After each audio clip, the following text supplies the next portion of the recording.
Bonjour chers étudiants, je suis le professeur Mohamed Bachir Niang. Je suis agrégé des facultés de droit et enseignant à l'université Cheikh Anta Diop. Nous allons avoir à faire cette année ensemble le cours d'introduction à l'étude du droit, un cours que je dispense depuis quelques années. Le cours d'introduction à l'étude du droit n'a pas besoin de prérequis particuliers puisque en réalité c'est un cours introductif à tous les enseignements en droit. Entre la première année de droit et la 5e année de droit, vous allez avoir certainement besoin de faire 40 ou 45 cours, 40 ou 45 matières. Le cours d'introduction à l'étude du droit est le premier cours que vous devez faire et qui en réalité introduit l'ensemble des autres cours en droit. C'est pourquoi il n'y a pas de cours que vous devez faire avant le cours d'introduction à l'étude du droit, à part bien sûr avoir un niveau de français convenable, avoir une capacité de compréhension, d'analyse et de synthèse, mais nous supposons que vous avez déjà ces prérequis puisque vous êtes bachelier de l'enseignement du second degré. Ce cours va être déroulé au cours du premier semestre. C'est un cours avec travaux dirigés et à la fin de ce cours, il y a un certain nombre d'objectifs que nous assignons à chacun d'entre vous et que chacun d'entre vous devra atteindre. C'est d'abord de comprendre ce que l'on appelle le phénomène juridique, le système juridique, qu'il soit système juridique sénégalais ou système juridique américain ou français.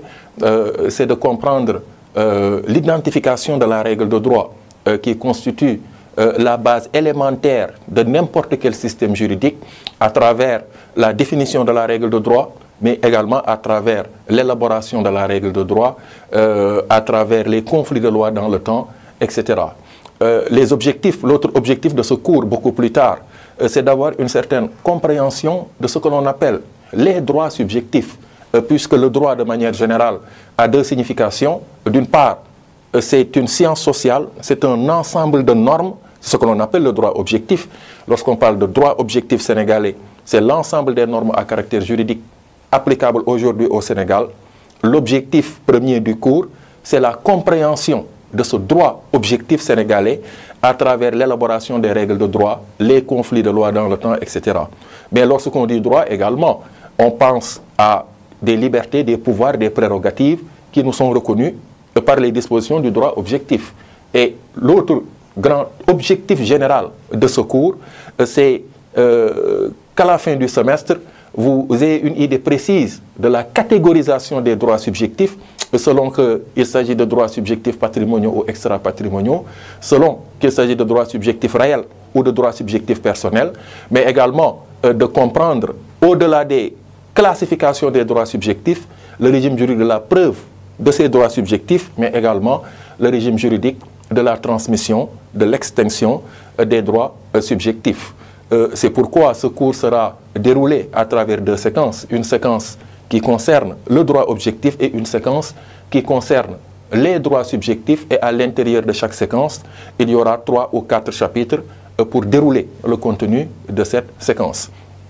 En matière de consignes, chers étudiants, vous avez déjà eu à travailler au collège, mais le système universitaire est différent du système du collège. Le rôle de l'université n'est pas de vous transmettre des connaissances, mais c'est d'abord de vous informer.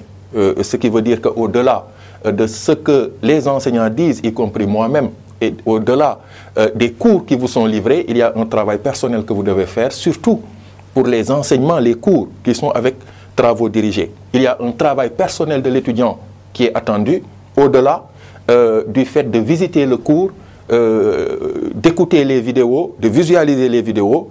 Il y a un travail de documentation qui est attendu de vous et un travail de compréhension, d'analyse, de synthèse, étant entendu que faire du droit, ce n'est pas une question de quantité, c'est une question de qualité.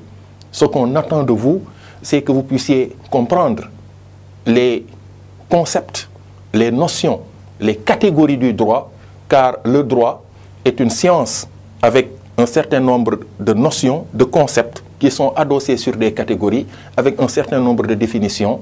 Ces définitions, vous devez les connaître par cœur, mais la logique explicative est une logique qu'il ne faut pas parqueriser, c'est une logique qu'il faut essayer d'apprivoiser, de connaître.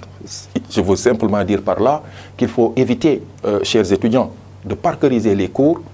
Il faut connaître les définitions des concepts et des notions par cœur, mais il faut au-delà essayer de comprendre le cours pour pouvoir les restituer dans les différents exercices qui vous seront proposés, aussi bien au niveau des travaux dirigés, mais également les exercices qui sanctionneront les examens à la fin du semestre. J'espère être parvenu à vous présenter de manière assez générale ce cours d'introduction à l'étude du droit et je vous dis à bientôt.